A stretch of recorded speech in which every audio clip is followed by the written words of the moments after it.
And so, again, thank you, Partha, for not just for inviting me to join. Partha was actually one of the very first members of HCA in our very first meeting in October 2016, and he's a member of the organizing committee of the HCA and a great champion and partner in all of these endeavors. So I'll start with my disclosures. I have equity in IP associated with Celsius Therapeutics and equity in Immunitas. And until very recently, before I moved to Genentech, I was on the SAB of Thermo Fisher and Neogene Therapeutics, Syros and Asimov. And since August 1st, I'm an employee of Genentech and Roche. I'm going to talk today about cells. Cells are the basic unit of life, and they come in many different types and shapes and sizes to perform many different kinds of functions, neurons, immune cells, muscle, fat cells, and so on. And so every cell in our body, is the same, except because all cells in our body have the same DNA, so the same set of instructions. But in fact, of course, cells have these different structures, locations, and perform these different functions in our body. And of course, this is because even though we have the same set of instructions in our DNA, we do not use the same set of genes. The fact that the cells in our body use different parts of the genome in order to perform different functions has critical implications when we think about things like the genetic causes of disease. And so if there's a genetic variant that confers risk for disease, all the cells in our body are going to carry the variant, but the disease is only going to manifest in those cell types that use or express the gene. And so knowing our cells is essential for our understanding of any basic question in biology, and included in them is the question of how the genes that cause disease actually act. And so the only problem is that we don't really know how many different kinds of cells are there and what are their characteristics. So if you open something like a textbook or Wikipedia, it will tell you that there's maybe 300 major cell types. And at some level, that's correct because these are the major categories of cells that are out there. But if you ask a neuroscientist, they will tell you that just in the retina, there are more than 100 different subtypes of neurons, each of them performing a distinct function, having a distinct shape, and located in a distinct place. And so what we really need is a map, or as we call it, an atlas, that would have clear coordinates that will let us know our cells and what they do. And then the question is, what would be the coordinates of this map? So historically, people characterize cells in many different ways, everything from what they look like under a microscope to where they're located in the body, to which molecules they express, which proteins are in them. Every time we had a new technology, we basically turned around and started categorizing the cells. And this endeavor goes back to the 1600s when they were first discovered, and really with the most gusto since Ramon y Cajal's pioneering work in the early 1900s. And the problem with those things is that each of them actually defines different types of coordinates and makes it quite difficult to compare things to each other. So is there hope for a unifying set of coordinates? And it's been clear for quite a while, I think, that the level of expression of each gene can become these coordinates. And so if you want to think of a map like this, then imagine that there were only 3 genes, and each of them is captured by one axis. And so, for example, you have this cell that is, in the larger size. It expresses a lot of gene 3 and a little of gene 1 and a little of gene 2. So it's located in this particular place in 3-dimensional space. Now, of course, the genome doesn't have only 3 genes. It has about 20,000. And so there's actually 20,000 coordinates or dimensions in this map. And I can't show you 20,000 coordinates, but the math and machine learning algorithms that we use can handle a space like this very easily. And they basically can see these kinds of maps for us, and then they can discover patterns in these maps. And I'm going to show you that today with real biological examples. And so if cells are similar to each other, they're going to express similar genes at similar levels, and they're going to be positioned in similar places in this high-dimensional space. And then an algorithm can identify groupings of them, and we could postulate at least that they might all be of a single kind. And so this is a wonderful idea. But until a few years ago, it wasn't that clear that we could get all the information we needed to position the cells in the map. And it's only when the new methods got invented, such as methods of single-cell genomics, that this really became doable at scale and in a systematic way. And so just to go back maybe 10 years ago, so until a few years ago, if we wanted to measure the genes that are expressed by cells, we had to take hundreds of thousands, sometimes millions, sometimes billions of cells.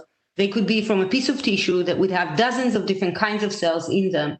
And we put them through the lab, equivalent of a blender, and got the lab equivalent of a fruit smoothie. So if every cell in our body can be thought of as a piece of fruit, some cells are strawberries and some are blueberries, then now you would get basically the mushed up average in that fruit smoothie. And if one particular cell type is the most common one, what you would see is really mostly the features that characterize that cell type. And if a particular cell type is extremely rare, maybe 1 in 100 or 1 in 1,000, you wouldn't really recognize that it was ever there at all. And so in the last few years, there's been a series of major breakthroughs. And in particular, in the field of single-cell genomics, we can measure the expression of cells in each cell separately. And so we think of that as the fruit salad. And what's interesting about that is not just that we can identify the major categories of fruit, but also the different pieces of fruit, or our cells are a little bit different from each other, even though they are from the same category. And so that allows us to make these distinctions as well. And in the very latest technologies that we call spatial genomics, they allow us to do these measurements, not when the cells are disaggregated from the tissue, but actually when they're all organized together in the tissue in situ. And that we think of fondly in the field as the fruit tart. So today I'm going to focus mostly on single-cell genomics, so you'll see glimpses of spatial genomics as well. So how does single-cell genomics work? It's actually a general term for many different techniques, because there are for different types of molecular profiles that you can measure at a comprehensive level. The technique that was the first to really deployed at scale and still the most abundant in the field is single-cell RNA-seq, but there are also single-cell chromatin measurements, single-cell protein measurements, single-cell metabolism measurements, and all sorts of combinations of them, which is what we call single-cell multiomics. So in single-cell RNA-seq, if we start with a piece of tissue, we first typically dissociate it to make a suspension of single cells. Then we'd have to capture each of the cells individually. There are different ways of doing this. We have to tag and isolate the RNA molecules, and then we can sequence the RNA. And after the sequencing, that tells us two things. We know the identity of the genes that the RNA molecules came from, but we also know how many copies of them were expressed, but we also have this little tag that tells us for all the transcripts that came from one cell that they have the same tag or the same barcode. So in this way, we can separate them back to the cells that they came from. Now, because there's so many cells in the human body, we really needed to do this at very large scale and very cheaply for every cell so that we can go to the scale that we need in order to look at many, many different cells. And so one approach that allows us to do this is one of the first ones, which was called drop-seq, does that where we capture the cells in these little droplets in these tiny microfluidic devices. And so this is one of a family of what we call massively parallel methods, and they allow us to process tens of thousands and now even millions of cells in a single day. Some of these early approaches might have required pretty fancy, lab operations. This is not the most sophisticated thing. You can fabricate it in one thing and run it in a different one, but still sophisticated instruments, assuming fancy buildings and so on. And sometimes you need to deploy these methods actually in the field. So Alex Shalek, who's going to talk tomorrow, and so I don't want to really elaborate too much, was one of the pioneers in this area. And this actually stemmed a lot from his work across the world in South Africa, in Vietnam, and in other locations because he works intensively on infectious disease. And he wanted to make sure that scientists in the field can do these studies and not only scientists in specific, medical academic centers, for example. And so this method that he developed, SeqWell, allows you to basically take everything portable in a backpack, do the first critical steps of the experiment in the field, freeze everything down, and then you can come back to any lab and finish the experiment. And with these and additional methods, it led to an explosion in the number of cells that we can look at. And the question, of course, would be then, what do we learn? And so these numbers are actually only from our center, or center that was mine, at the Broad Institute. I'm no longer there. Where up to 2020, by now, we have processed about 35 million cells. And there's, of course, a much larger number from across the community. And so what do we learn from it? We actually learned that these profiles in cells can tell us a lot about what cells are made of, how we develop, and where disease is. And I'm going to first share that with you with a series of very brief vignettes, because the fact that you can measure different cells, the fact that you can do something does not necessarily mean that you should. So I feel first it's important to convince people that doing this is actually worthwhile. So the first thing that these kinds of technologies allow us to do is to discover cells in our body that we did not even know exist. And these cells can be very important in disease. And they can even be in places in our body when we've been digging for quite a while, and yet they still evaded us and we didn't even realize that we were missing them. And so the first story that I'll tell you will start with the trachea, which is part of the airways, and at first with a mouse. And so together with Gerard Jagopal, a scientist at the MGH, we wanted to know which cells make the lining of the airway. We profiled RNA of 40,000 different cells, and we did it with this droplet-based approach that I just showed you. And so in this plot, each dot is a cell, and I can't show you the cells in 20,000 dimensions, but an algorithm took this information and put it down in 2 dimensions, so that if 2 cells were close to each other in 20,000 dimensional space, they're also going to be close in 2-dimensional space. And then another algorithm looked at the groups of cells that were all close to each other because they had the same genes being expressed or similar genes expressed, and it did it at high-dimensional space. And then it colored these dots so that each such group or cluster has 1 color. And then you can postulate that maybe all the cells that belong to one colored group are actually one type of cell. And we found, in fact, in this way, the 6 major types of cells that we expected to find in the airway, 3 of them being common cells, basal, club, and ciliated, and 3 of them being what we know as rare cell types that are present at lower frequency. Except that in many cases, what we thought was actually one type was actually multiple subtypes or had progenitors or was organized in particular structures and so on. So we could kind of elaborate further beyond what we knew before, but still within the same framework. And then finally, there was this tiny speckle over here, which was really a very small portion of the overall number of cells, but these cells didn't look like anything else that we've ever seen before. And so we wanted to understand them better, and we basically went to their calling card, which is their gene expression profile, and asked, are there genes that are uniquely expressed in them, which are shown here in dark blue, and not in the other kinds of cells? And based on 3 of these genes, FOXY1 and 2 subunits of the vacuolar ATPases, we realized that these are genes that are actually expressed in cells that are known from the frog and the fish, from the frog skin and the fish gills, and are known as ionocytes, and are important to maintain ion balance. And so we decided to call these cells the tracheal ionocyte. But also, we had a major surprise, because one of the genes here is a very famous gene in human genetics, that's CFTR, also known as the cystic fibrosis gene. It's the 3rd gene to be cloned by modern human genetics for disease. And scientists thought for the past 30 years or so that it's expressed in another cell type, a very common cell type called the ciliated cell. But we now found out that it's actually present in these ionocytes and not in the ciliated cells at all.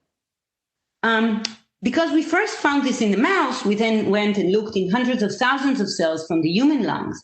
And again, we found the ionocyte, and we found that the CF gene, CFTR, is expressed in ionocytes and not in ciliated cells. Second vignette I'm going to tell you is asking about how did the cells where did the cells in our body come from? And of course, we all start from this just one cell, the fertilized egg or the zygote, and yet we become these many trillions of cells of many different types in a process called differentiation. And so again, I'm going to start first with an animal. In this case, this is the zebrafish. Fish embryos develop very quickly. By 12 hours, there are dozens of cell types that are organized in tissues. You see this in the bottom left corner. And we can use another algorithm in order to now not just put the cells in a low-dimensional space, just put them in 2 dimensions, but put them in a way that tries to predict their order precisely. So even though the process of differentiation is not perfectly synchronous and things can blend into each other, we can actually hide the time information almost completely from the algorithm or completely from the algorithm and would order the cells. We call this pseudo-time based on the gradual changes in their expression profiles. And when we do this, and when we do this, we actually end up with this beautiful tree of all of the differentiated cells that trace back really to their point of origin.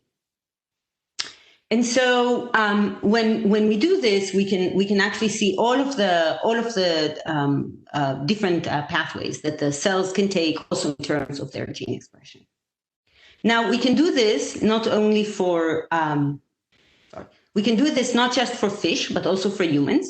So this is how an algorithm actually takes hundreds of thousands of cells from the bone marrow. They're first all centered here in the middle, and then figures out from this a trace of blood formation. And for particular cell types like B cells, where differentiation happens in the bone marrow, it can find all the way from stem cells And then for red blood cells, we see the myeloid cells. That's the next lineage we're going to see. And in a moment, we're going to see the full differentiation of developing B cells, which happens in the bone marrow. Okay, and so on. And so the third vignette that I'm going to share with you is about the programs that cells use. Because even when cells are of the same type, say they're all strawberries, in my little analogy, they shift some of the genes that they use in order to fit their circumstances. And this is especially important in diseases. For example, as you may know, checkpoint inhibitors are immunotherapies that have had these huge benefits in cancer care for some patients, but unfortunately, many patients do not actually benefit at all. And as a brief explanation, T cells can identify and kill cancer cells. In order to circumvent that, the cancer cells can hijack one of the body's natural shut-off mechanism that is known as checkpoints in order to inhibit and as a result exhaust T cells so that they wouldn't be able to actually attack the cancer cells anymore. And then pharmacological agents, especially therapeutic antibodies known as checkpoint inhibitors, can cut this off and they can unleash back the T cells to attack and kill the tumor. But in some patients, they don't work, and those patients are actually resistant to immunotherapy. So now we can ask, what is different between cancer cells from tumors that are resistant to those from tumors that are sensitive? They're all cancer cells, but they're somehow different.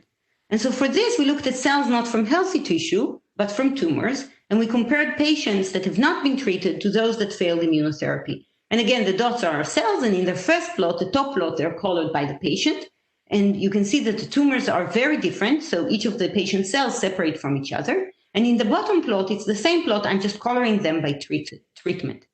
And in the third plot, I'm actually coloring them by a program we found computationally to vary between the cells, a set of genes that are used by cells that come from patients where we think the tumors are already resistant. And in general, this program is active in the patients that already failed treatment, but there are cases where they are present in some of the cells of patients that have not been treated yet. And that would suggest that these patients might not benefit from immunotherapy because they are intrinsically resistant. Their tumors have never seen the therapy, but they're already resistant to it. And so in order to test this, we actually went to what we call an independent cohort. And indeed, when the program is present in tumors before therapy, patients are less likely to respond to immunotherapy. So next, we can ask whether we can find a way to revert this. And so we found a family of drugs known as CDK4 and 6 inhibitors, and in particular, a drug known as abemaciclib, that when they're given to cells that have this resistance program, they can revert it to the sensitive state. And so this allows us to propose a new option for treatment. You would combine the immunotherapy with the abemaciclib drug. The drug would convert the resistant cells to sensitive, and the immunotherapy would allow the T cells to kill the sensitive cells. Now, we have already shown that this combination is successful in animals, although I won't show it to you here. And our colleagues at the Dana-Farber have started planning a phase 1 trial in patients based on this result. And so the fourth and final story that I'm going to tell you will take you back to what I argued in the very beginning, that if we want to understand genetic variants that cause disease, we should understand the cells in the tissue where disease acts. And for this, I'm going to use an example of a common disease with a genetic basis called inflammatory bowel disease, and in particular, the form of inflammatory bowel disease known as ulcerative colitis, or UC. And so human genetic studies of IBD in general and UC in particular found many genetic changes that are causes of disease risk and could highlight areas that we might be able to develop drugs for. But unlike diseases like cystic fibrosis, where there's one gene, and even for it, we might not know the cell, here there are hundreds of risk genes, and for the vast majority, we do not know what they do. And so in order to answer this, just like the airways and the CF gene, we made a map of the cells in the healthy and ulcerative colitis colon. And just like before, each of the cells here is a dot. It's just a nicer visualization in 3 dimensions. And now there are over 50, there are over 50 different, there are over 50 different types of cells and subtypes of cells, and they're organized by an algorithm on this beautiful sphere. And so some of these cells are present actually only in the diseased tissue, and we do not see them at all, or we see very few of them in the healthy patients. These are cells, for example, like these M-like cells or the inflammatory fibroblasts. And these cells also form new connections in the disease, which we think really disrupts the normal function of the tissue. So now we might think, oh, we should target these new kinds of cells and connections in the disease. And next we can ask, for each of the genes that's related to the risk of ulcerative colitis, which cell expresses it?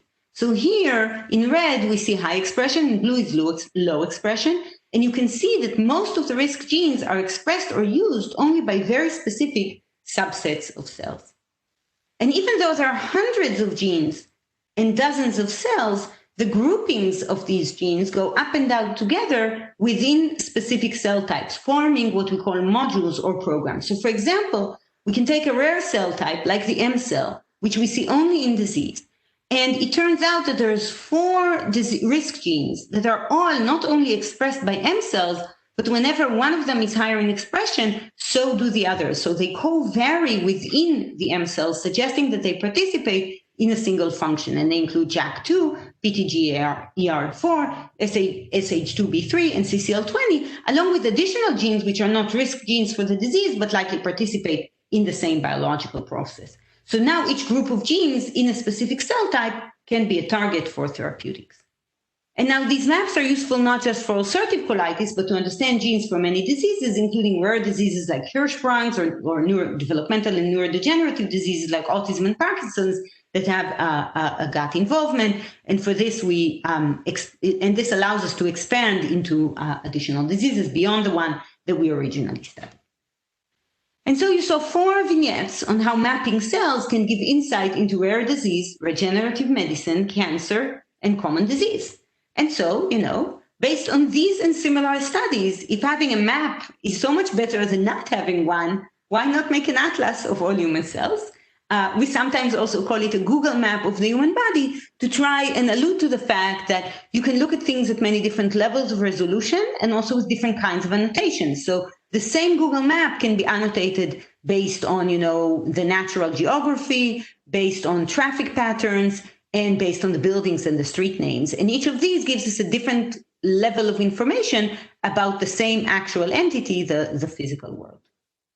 In order to do this, of course, we need different types of information. For example, single cellular profiles, but also spatial data. And on the right-hand side, you can see actually a very high resolution, relatively new method known as slide-seq, developed by 2 of my colleagues, Fei Chen and Evan Makosko.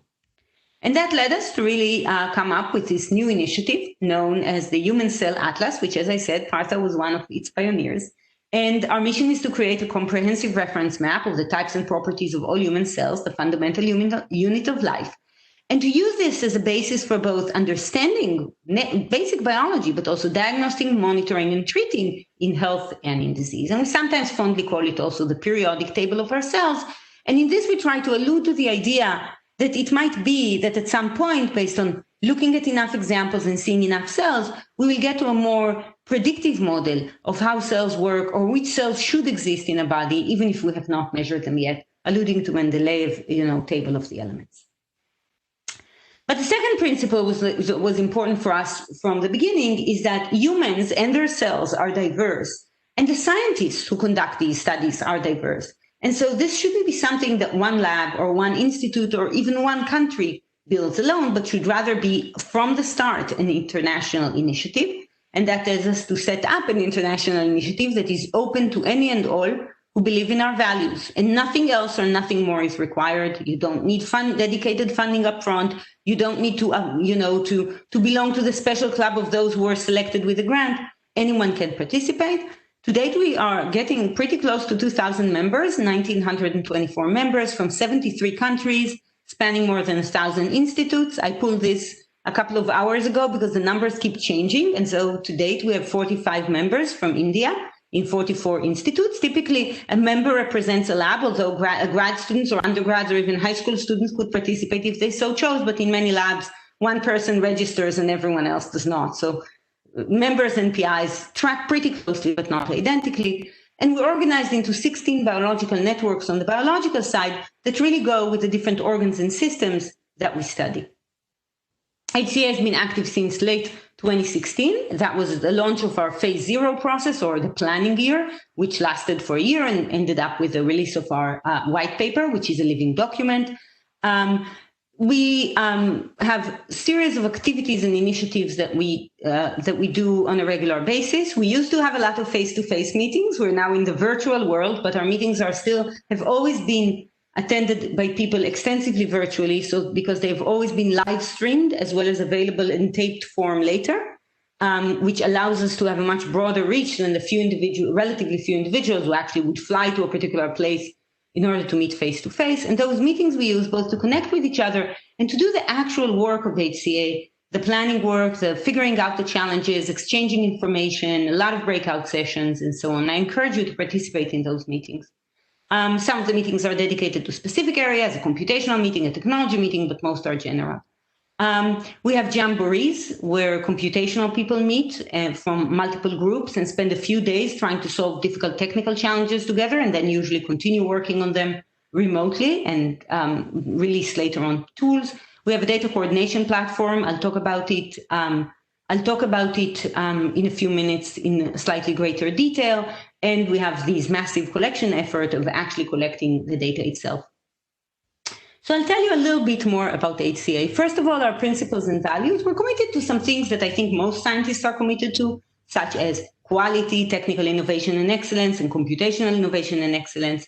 We're also committed to flexibility. We happen to work in a particularly fast-paced field, and we need to be able to be flexible as the technologies and abilities move very quickly, but also simply because we accrue so much knowledge so rapidly that some of our assumptions from a year ago might no longer be correct, and we should adapt to the new circumstances rather than adhere to an old assumption.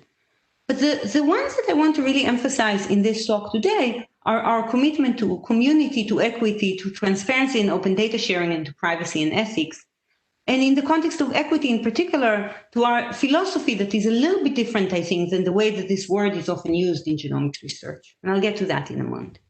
But first, our commitment to openness is reflected in how we handle our data, how we handle our papers. Everything gets, posted as a preprint. Data gets released pre-publication, is accessible to people, and data is openly available, of course, within the constraints of ethics and privacy as required by law.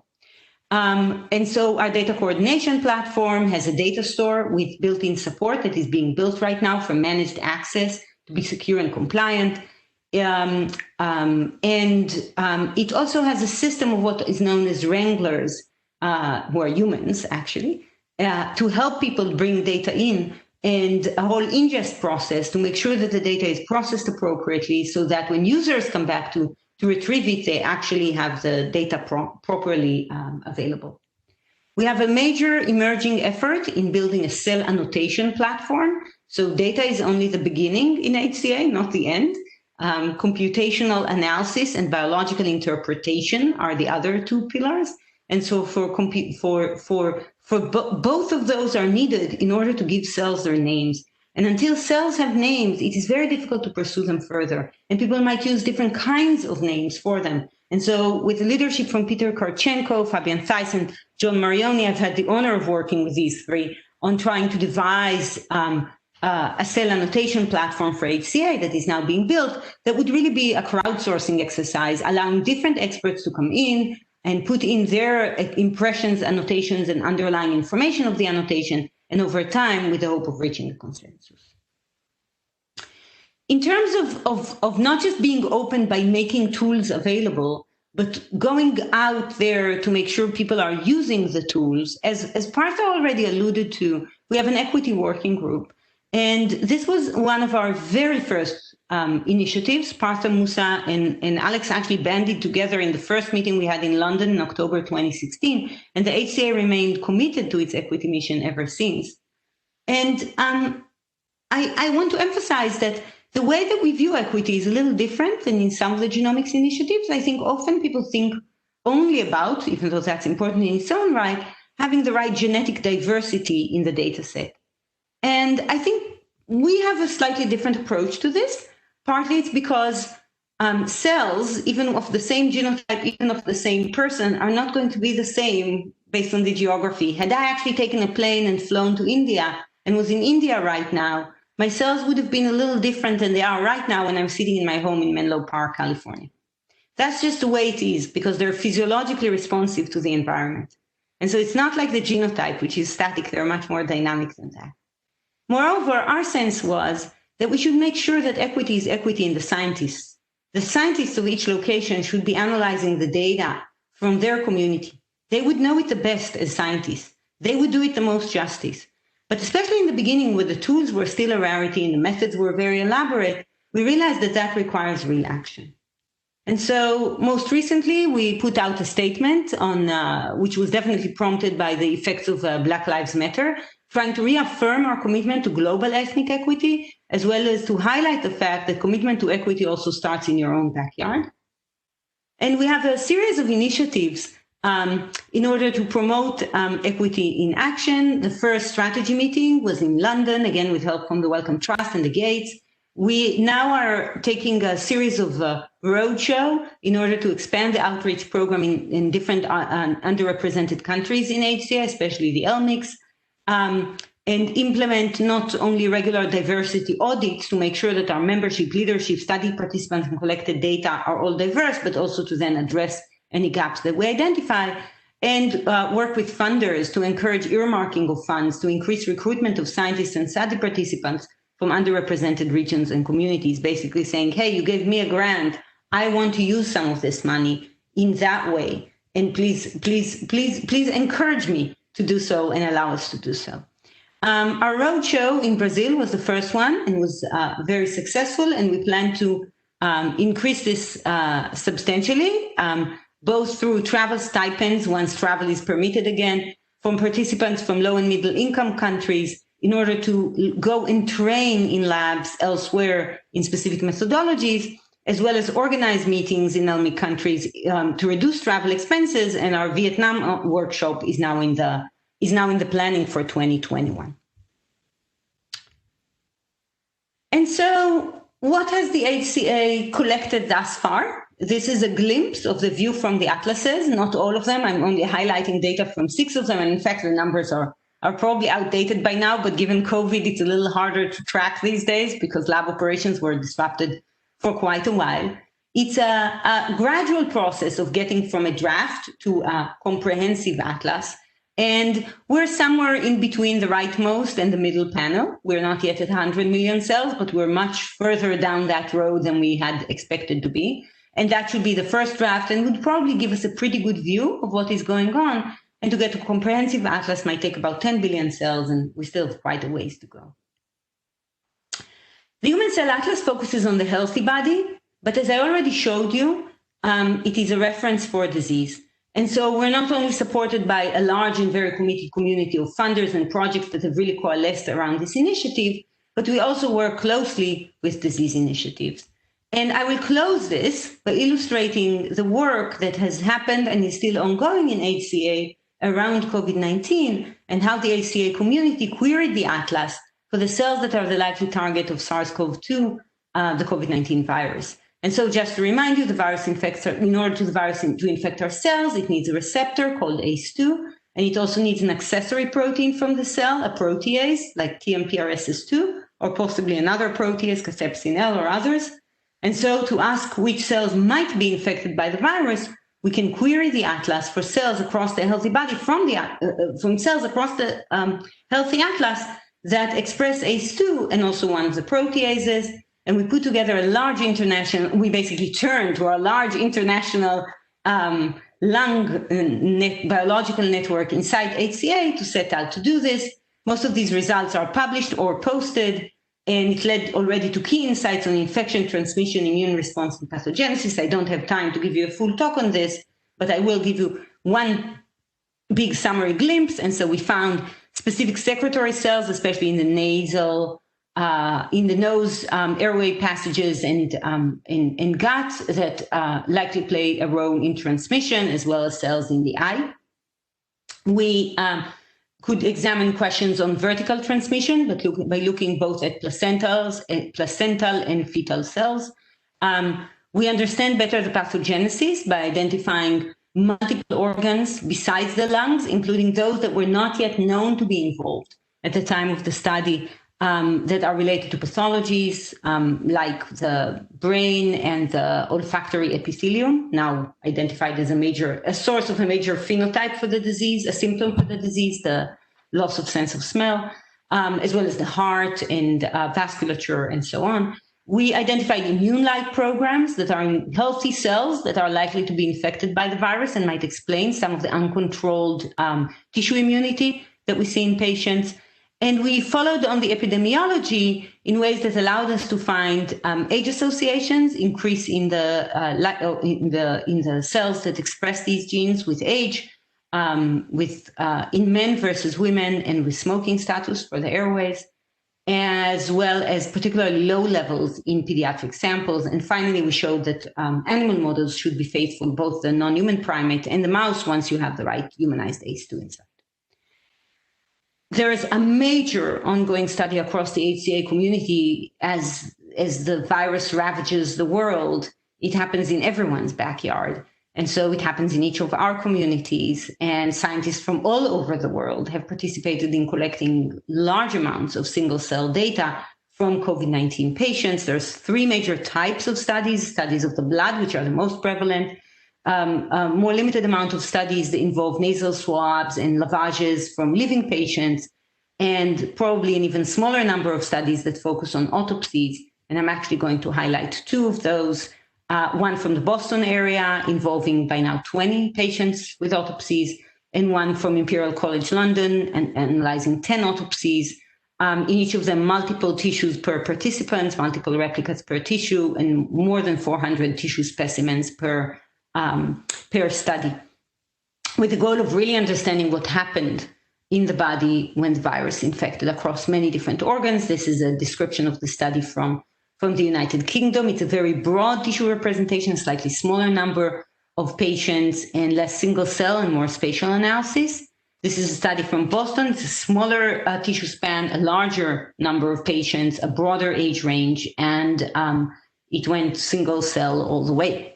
And so I'll show you a glimpse into the results. We tried many different ways of obtaining good quality data from autopsies, which is difficult.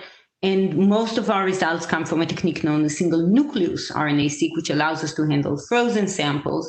This was a major operation involving, very tight coordination all the way from the autopsy suite to the BL3 facility. The three in the BL3 facility involve two who have never done two who have never done BL3 work, and one who has never done single cell work, and trained the other two. And they were really a team of heroes, and you can see the very radical differences in lung morphology. And just to show you a glimpse of the result, these are, on the left, you can see healthy lung, in the middle is COVID lung, and on the right is lung from fibrotic disease, IPF, idiopathic pulmonary fibrosis. And you can see the radical difference, even just in the composition of cells, from the three different kinds of lung. And there's additional differences, of course, in the gene programs that the cells express. This allows us to help human geneticists to find regions associated with risk of disease and ask where are these genes expressed. And it allows us to help clinical scientists. This is a case that might be appealing to those from India because it involves an Indian company. We had absolutely no direct connection to this. I, in particular, had zero, but Vijay Kutru, as a colleague at the Broad, has, and he asked for a query. Many scientists have, and we queried for CD6 and ALCAM, and that was in the context of a clinical trial for anti-CD6 antibody, which is now ongoing in patients, and we're very proud to be able to contribute this data to the clinical trial. More data is coming up in the heart and kidney and the liver, and there's going to be a very, very imminent release, maybe even this week, of the data itself. I'll skip those last couple of slides. I'll say that there's going to be a release and leave you with this, that we're working to move from a draft to a comprehensive atlas. But as I often tell people, even a really bad atlas is better than walking completely in the dark. So even the little that we have now, which is not so little, has also already shown so much light on biology. And with this I will leave you, and thank you very much.